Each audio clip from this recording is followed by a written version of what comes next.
آپ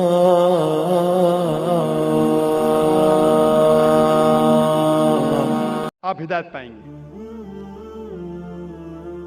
اور اللہ تعالیٰ فرماتے ہیں سورہ ماؤن میں سورہ نمبر 107 آیت نمبر 4 سے 7 میں کہ وہ لوگ ہیں جو نماز صرف دکھانے کے لیے پڑھتے ہیں، جو نماز میں غفلت کرتے ہیں۔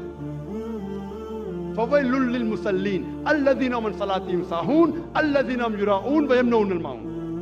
وہ لوگ جو نماز میں غفلت کرتے ہیں، وہ لوگ نماز جو صرف دکھانے کے لیے پڑھتے ہیں اور اپنے پڑوسی کو مدد بھی نہیں کرتے، ان لوگوں پہ لعنت ہے۔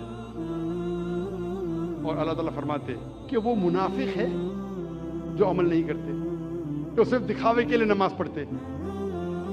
نماز پڑھنا ہر مسلمان کے لیے فرض ہے، کوئی بھی آپ کو ایکسکیوز نہیں ہے، کوئی بھی آپ ایکسکیوز نہیں دے سکتے، کوئی بھی بہانہ نہیں دے سکتے، کوئی بھی مرد کے لیے نماز نہیں پڑھنے کا کوئی بھی ایکسکیوز نہیں، صرف خواتین کے لیے دو ہے، حیض کی حالت میں اور بچہ پیدا ہونے کے بعد، ڈیلیوری کے بعد۔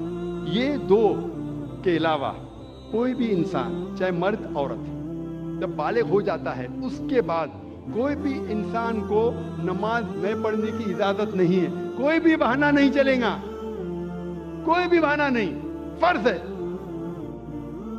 اللہ تعالیٰ نے کئی راستے دکھائے۔ اللہ تعالیٰ فرماتے ہیں سورہ مائدہ میں سورہ نمبر 5 آیت نمبر 6 اور سورہ نساء سورہ نمبر 4 آیت نمبر 43 میں کہ اگر پانی نہیں ہے تو اپنا ہاتھ مٹی پہ ڈالو اور تیمم کرو۔ اگر وضو کرنے کے لیے پانی نہیں، تیمم کی اجازت ہے، مٹی پہ ہاتھ ڈالو، منہ پہ ہاتھ پھیرو، ہاتھ پہ وضو ہو گئی۔ آپ بہانہ نہیں کر سکتے کہ پانی نہیں اس لیے میں نماز نہیں پڑھ سکتا ہوں، پانی نہیں تو تیمم کرو، نماز پڑھنا فرض ہے۔ اکثر ہم دیکھتے ہیں، میں کہتا ہوں میرے مسلمان بھائی سے، بھائی صاحب نماز پڑھو، نہیں میں وضو میں نہیں ہوں۔ ارے وضو میں نہیں ہو تو وضو کرو۔ نہیں وہ کیا ہے، میں جا رہا تھا نا تو وہ سڑک پہ چھینٹے پڑے تو میری قمیض گندی ہو گئی۔ ارے گندی ہو گئی تو دھو۔ بہانے مسلمان بہانے بناتے، پوچھیں گے نہیں ذرا میری حالت صحیح نہیں ہے اس لیے نماز نہیں پڑھنا چاہتا ہوں۔ وضو نہیں تو وضو کرو، اگر کپڑے گندے ہو گئے تو کپڑے دھو، اگر نہانے کا تو نہاؤ لیکن نماز پڑھو۔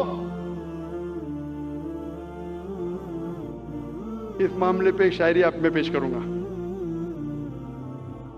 پھر سے غلطی ہو تو معاف کرنا۔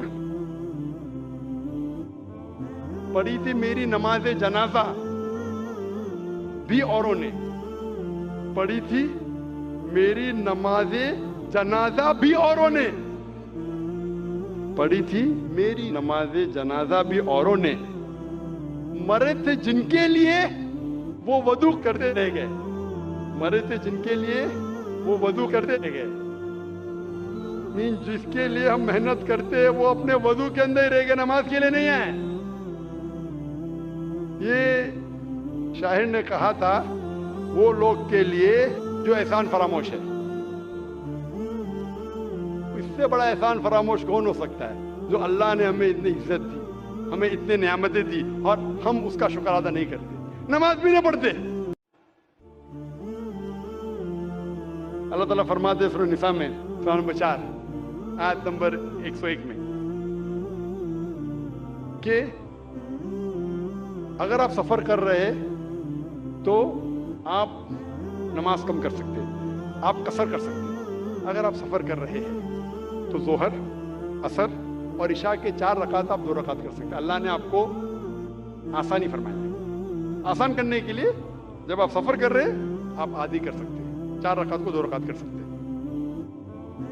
اللہ تعالیٰ فرماتے ہیں سورہ نساء میں سورہ نمبر 4 آیت نمبر 102 میں کہ اگر جنگ کی حالت میں آپ ہے، اللہ کے رسول سے فرماتے اللہ پھر بھی نماز پڑھو، آپ ایک گروہ کو لو اور اپنے ہتھیار کے ساتھ نماز پڑھو اور دوسرے گروہ کو احتیاط برتنے کے لیے رکھو۔ آپ کی نماز جب پوری ہو جائیں گی تو پہلی گروہ گارڈ کرے اور دوسری گروہ نماز پڑھے،